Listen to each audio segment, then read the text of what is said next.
All right. This is kind of unexpected, but here we are. We are live on my YouTube channel. And you know this man on the right of your screen right now as you're watching, the great James Lynch from TheScore MMA. How are you, sir? I'm doing awesome, Mike. You know, when Mike messaged me this morning and said he needed someone to do a preview show, of course I was going to step up to the plate. This is Mike Heck we're talking about here. The check is in the mail, sir. Absolutely.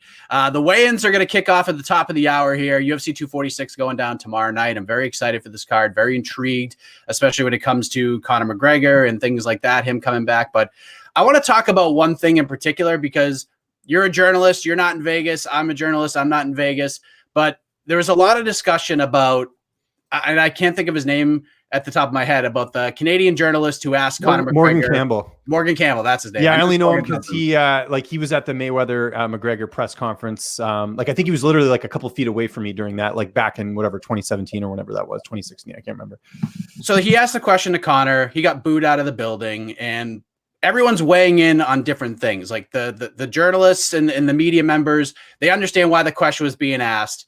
The fans have no idea why the question was being asked, especially with Dana White saying he addressed it with ESPN yesterday. He was on, Conor spoke with Ariel Helwani on Friday. They aired the conversation on Monday, and everyone's sort of weighing in on it. What's your take on it? Like when you saw it and you saw the reaction, and now you see the post reactions on social media and stuff like that. What was your reaction to all of that? Well, let's first start off with, I mean, Mike, we're both journalists. It was a fair question. And for Dana to sort of brush it off and say that it had been addressed, it wasn't really addressed. Ariel sort of brought it up in the interview that he did, but it wasn't very specific. You know, you're not going to have a chance to get to talk to Conor McGregor during the week other than, you know, say a presser. I know he was at media day, but it was fair for him to ask. For fans to boo, I mean, no matter what, you know, people are going to be upset if there's any sort of criticisms towards Conor McGregor. But this is fair game. It's no different, Mike, than, you know, if someone is under investigation in any other sport, in the NFL, in the NHL, it's going to come up. It has to, right? Like it's just sort of part of the job. So what Morgan did was absolutely fine. People criticizing him, saying it's none of their business or that Conor wouldn't give a good answer. That doesn't mean he's not allowed to ask the question. It's part of the rules. I mean, if you're a journalist, you have to be objective. You have to ask sort of everything. So props to Morgan for answering the question. I will point out one thing though that a lot of people aren't talking about here. So Morgan Campbell, who I know quite well. I mean, I met him before. I wouldn't say we're friends or anything, but like I know of him. I used to live in Toronto. You know, he's sort of a general sports writer. So he covers boxing, he covers MMA. He can get away with this a little bit more than the rest of us. I'm not saying his credentials will get pulled, but let's say they did. There's less risk of him asking that question than John Morgan because of the fact that, you know, Morgan's not covering this on a regular basis. In fact, I don't remember the last time Morgan was at a UFC event. So that's one other thing to keep in mind that, you know, I'm with the people that are supporting Morgan. I think that's great. But that's another thing we should discuss here is that, you know, we know there is sort of a power thing with the UFC and you got to sort of play ball. There's a lot of politics in this. That is one thing that Morgan doesn't have to worry about than say, you know, other journalists who their only job is to cover the UFC. So I wanted to point that out as well. I have a feeling, and just based on, I went back and watched it because I wanted to see the look on Conor's face when he was asked, you know, when he was approached with that question. And to me, it seemed like he wanted to address it. I don't think he was going to go into full detail about anything, but I think he was going to say something about it. Maybe similar to what he said to Ariel in terms of, you know, patience. You know, it's something we all need to master. I'm trying to master that. But to me, it felt like he was going to say something. Was Dana probably the most wrong out of anybody for not letting him at least say something, giving him an opportunity? Because I feel like that was a big miss here. I agree. And I did notice that as well. And, you know, it's sort of just, you know, the UFC doesn't want a bad PR campaign. I mean, this is a huge fight for them. But this is stuff that has to be talked about, Mike, because again, you know, we're talking about a guy in the main event who, you know, is under investigation right now and everything else. And I think that you have to, I mean, it's part of this story. It is. I mean, I know people say just stick to fighting. This is part of the story. I mean, if let's say he was found guilty, he wouldn't be fighting, right? Like we have, like if someone's under investigation, it's absolutely fair game to ask those questions. I mean, there's a certain amount of like, you know, there's like, we talked about this before about like timing in a press conference. Like Morgan didn't get the first question. Morgan didn't right out of the gate say, hey, you know, ask him about this. So to me, it was fine. I mean, if Morgan if he had the first question and he was going about it, okay, fair enough. Like I could see some people, you know, criticizing that, even though I do think it's a fair question. But yeah, to get back to your original point, let Conor speak. He's the one who caused this whole thing. So, you know, if this wasn't, whether he's guilty or not, his name's still involved in this. He's got to speak for himself, not Dana White.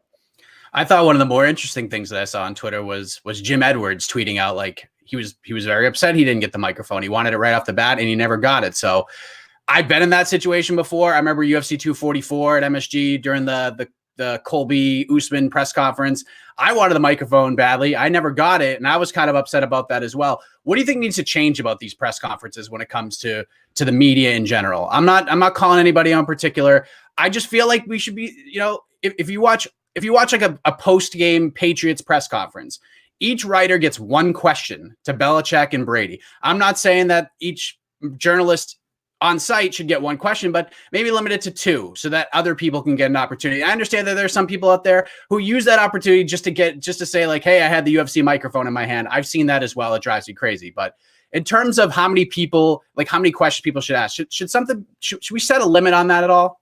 100%. You just answered your own question. I mean, yeah, it should only be two questions. I mean, we don't need to mention any names, but there are people who sort of hog the mic, ask, 4 to 5 questions. That's just not necessary. I mean, there's how many people I was just trying to, I was actually speaking to someone who's actually covering the event yesterday, and they told me, I think there's something like 200 credentials handed out for this event, which is crazy. I think for, for New York, when we covered that card, I mean, it was probably something similar. So, I mean, you have that many people. Why should someone get 4 or 5 questions? Again, I know there's people who've paid their dues and they've absolutely deserved the opportunity to have a little bit more leeway than others, but it shouldn't be 4 or 5 questions. I'm with you. It should be 1 to 2 questions. Move the mic around. We only got a certain amount of time. Let's keep this going. And if you're watching right now, this is one of the first times I'm doing this, so throw a question in there. I see UFC Russia ask question: how o'clock early prelims? I assume we're talking time frame, so I'm going to say 6:30 Eastern Standard Time. That's the typical time for the early prelims, but we did lose a fight, so it might actually be a little bit later. It might actually be 7 o'clock now. We did lose the Skelly Dawson fight, which is a big bummer. But let's talk about the card in general. Obviously, Conor coming back is huge, and a lot of people say that the buzz is not the same as we've seen in past years when it comes to McGregor. I feel a little bit different. I feel a little more enthused about it as we approach. I sort of like this subdued Conor McGregor. I like the respect factor. I don't think you need hate and venom to sell these fights, especially if you're Conor McGregor. Are you feeling the buzz right now? Yeah, a little bit. I mean, I wouldn't say this is definitely the least anticipated Conor McGregor fight that I can remember in memory. And that's not necessarily a bad thing. I think there's sometimes you get fatigue when it comes to promoting Conor McGregor. I mean, I remember when he fought Jose Aldo, was supposed to fight Aldo the first time. I mean, he was doing that press tour.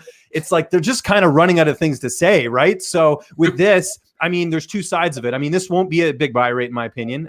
This card is not one of their stronger cards, which is understandable because they've stacked, they stacked 244, they stacked 245. Like, you're going to get fights that, aren't as, top notch on a card like this. But I don't necessarily have an issue with it either because I just want to see Conor fight. I mean, he hasn't fought since October of 2018. Let's just get in there. It's not like he has an opponent he hates, so there's no real need to, get more quotable, quotes and things like that. I'm fine with it, but again, it will hurt the card on Saturday. Here with the great James Lynch from TheScore MMA. Follow him on Twitter at Lynch on Sports. If you got a question, pop it in the chat. We're going to talk for 5-10 more minutes at the most before we let him go. He's a very busy man. We got the weigh-ins coming up at the top of the hour. What do you think of the card overall? That's one of the things I've been seeing a lot. This card sucks. It's weak. It's not very good. But I understand why the card is shaped the way it is, because when you have Conor fighting, that means more eyeballs. And if you're trying to build stars, that's the way to do it. Do you agree with that sentiment, or do you think the card is kind of lackluster as well? I think this was slated to be a fight night card. I mean, we had heard rumors about that before this fight was signed. And let's not forget, Mike, this fight wasn't announced until the end of November, right? I know from talking to people in Cowboys camp, I know they had sort of an inkling that they sort of got the heads up, back in early November that this fight was potentially going to happen. It's Conor McGregor, so there's a lot of red tape that has to go through, the financial side of it and everything else. So, we're talking, December, people finding out. And then on top of that, you got the holidays. Like, there's been all these things that have happened in between, right? So like we just talked about the promotion, it's not as big as some of the other fights, but I mean, if this was just a pay-per-view on its own, let's just say, I'm not going to jinx anything, but let's say the main event for some reason was removed. You've got Holly Holm and Raquel Pennington, a rematch that, if you watch that first fight, not very exciting. I mean, this is a fight night card. This is not a pay-per-view. If you look at some of the names on here, it's a lot of prospects, a lot of Contender Series fighters, which I'm cool with. Mike, you and I, we interview a lot of prospects, so it's kind of neat to see them get that spotlight, especially on a Conor McGregor card. But yeah, this I think was designed to be a fight night card. And then once Conor was able to get the green light, they're just like, okay, we'll do it. But also that has to do, like I said, with the fact that they stacked 244 and 245. So I don't have an issue with it, but this is not one of their stronger cards. Everybody's talked about what's next for Conor McGregor if he wins. Is it Masvidal? Is it Usman? Is it Nate 3? Is it Justin Gaethje? No one's really talking about what happens if Donald Cerrone wins this fight, which I think is a discussion that needs to be had here. So we'll have it here right now. If Donald Cerrone goes out there and beats Conor McGregor, finishes Conor McGregor, a lot of people think that if this fight goes later, advantage Donald Cerrone. So let's just say Donald Cerrone goes out there, weathers the storm, and finishes Conor McGregor in the 4th round. Where does he go from here? Yeah, it's really interesting. I don't think you'll see him get a title shot just because he had 2 straight losses heading into this. And with McGregor, like, I know, like, look, I'm in the camp that McGregor, if he wins on Saturday, should not get a title shot against Ferguson or Habib. He shouldn't fight Usman. He shouldn't get a title shot because, again, he came off a loss as well. But it is Conor McGregor, so I could see people saying we gotta move some mountains. It's Conor McGregor, but Cowboy just doesn't carry that same value, right? Like, he doesn't transcend the sport the way McGregor does. So if he wins, I mean, I think it's like a fun fight after this, but it's not like a, title shot at either weight class. Like, I don't even think he'd get like a Masvidal fight because, for him, I mean, maybe they could go that way. I mean, Masvidal, he's here in Vegas with Usman. They're not fighting each other supposedly. So, that might be an option, maybe do that rematch, but it'll be sort of a fun fight, but it won't be like a, it's not going to be like a title shot. And Nate Diaz could be an option, for that as well. Maybe do Nate Diaz and Cowboy. I don't know, but there's, it'll be like a fun type of fight like that, I think. I'd be down for that one. Our good buddy Cole Shelton, great work recently, breaking some fights. The guy is a madman. Title fight too. One of the big fights people are talking about, Macy Barber fighting Roxanne Modafferi. A lot of people heading into the Jillian Robertson fight in Boston, which we were there both covering. They thought this was the big litmus test for Macy Barber. She passed with flying colors. Enter Roxanne Modafferi. Obviously, everyone's sleeping on Roxy here, but Cole asks, do you think Macy Barber fights for the flyweight title this year? I want to get your take on that. I don't think so. I know she wants to be sort of this, next, the youngest champion, right? That's sort of her mantra, her whole, nickname, the future, all these things. But I think that the UFC knows what they have with Macy, and I know that she, again, has looked really good. And if she goes out there and finishes Roxy, which is tough to do, I think Roxy's last, stoppage loss was, you have to go back to Ultimate Fighter when she fought Jessica Rakoczy at a weight class up, I think. She was, finishing that fight. So she's tough to finish. If Macy goes out there and finishes her, yeah, that's a possibility. But I think the UFC's got to be careful because you've seen what Valentina's done to her opponents. She knocked out Jessica Ai last year. I mean, Jessica Ai is not someone that anyone just goes out and finishes. So I think the UFC might be a little hesitant to push her that soon, but saying that, I mean, we saw Darren Till get a title shot after, a couple wins and even a controversial win over Wonder Boy. So it's possible. But if I'm a betting man, I'll say no, just because I think that I have a feeling Valentina is going to fight Amanda Nunes again at some point. As weird as that sounds, I think that's a fight that could happen. I agree with everything you just said. I think it will happen, even though there's will it happen and should it happen? Will it happen? Yes, I think it will. I think they're going to push her to the moon. They want the money fights as soon as they can get them. That seems to be sort of the formula the UFC has put together over the years. Should they? No, I agree with you on that. They should build her up, keep giving her these tough fights, keep getting her out there, let people know her a little bit more, and then put her in there, maybe February, March of next year. I think she's still... I got my kid in here with me. He's knocking things over. No worries. I've had to navigate through that. Cat, kid, you name it. So people got to understand the struggle is real here when you're working from home. It really is, especially when he's supposed to be at school right now. But here we are. I think she will. I think she will fight for the title this year. I don't think she should fight for the title this year, but here we are. We got about 5 more minutes here, James. Any other fights really stick out to you that we haven't discussed that you're really excited to watch on? This Anthony Pettis and Diego Ferreira fight. This was my sleeper fight this week. If you see the video we did on the score, where Nick and I picked our sleeper fights, this is it because this is a big fight here. I mean, Anthony Pettis right now is an underdog. He's going back down to 55. I don't know why he is. I mean, we saw him, at 244 or I was 241 actually. You weren't at that card, but he was in a great mood fighting at 170. Like, why are you killing your body to get to 55 again? I know his weight cut looks a little bit better this time around, but this is a big fight for him. Ferreira really has nothing to lose here. He's on a winning streak. He's not a big name. Comes out of that really important camp, Fortis MMA. They've been on a roll lately, so risky fight here for Pettis. If Ferreira wins, it's going to fast track him towards a title shot. If Pettis, Pettis wins, it keeps him relevant. But Pettis, I think he's alternated between wins and losses in like his last 9 fights. So Pettis needs to find some consistency here. He hasn't lost 2 straight since 2016. So a lot at stake here. These are the type of fights I like when there's so much at stake. And because you've got Conor McGregor on this card, people aren't really talking about it. So this is definitely my sleeper fight for sure.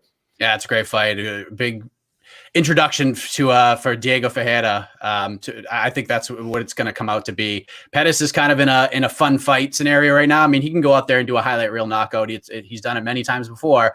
I just don't see it happening here. Official pick, James Lynch, Conor McGregor, Donald Cerrone tomorrow night in Las Vegas. Who you got? I got Conor McGregor, and this is just based off what Cowboy Cerrone had been saying this week, that he wants to have a fun fight. He wants to stand and trade. Why? Get the money. Nate Diaz's life changed when he beat Conor McGregor. Why wouldn't you do the same thing here? Go to the ground. 17 submission wins for Cowboy Cerrone. Why not utilize that? I know it's not easy to get McGregor to the ground. If very few people have. I think Mendez did, and Habib obviously did a whole bunch, but get him to the ground. Try and submit him. That's your way to win. 4 submission losses for Conor McGregor. That's all of his losses in his career. Why not use your bread and butter? It reminds me of like when I'm going to go use a really kind of interesting reference here. It's like when Andrei Arlovski was getting knocked out, back in, I want to say 2008, and he's fighting, Brett Rogers of all people. There's a name you probably haven't heard in ages, and he stands and trades with them. Why would you do that? That's the only way he can win, Brett Rogers, and he did. He knocked out Arlovski. So I just feel like Conor McGregor has knocked out everyone from Eddie Alvarez to Aldo to Chad Mendes, fighters that don't get knocked out regularly. I think all Conor needs to do is land that shot. I think that first round will be a feeling out process. Second round will get his timing down and knock out Cerrone. Game, set, match.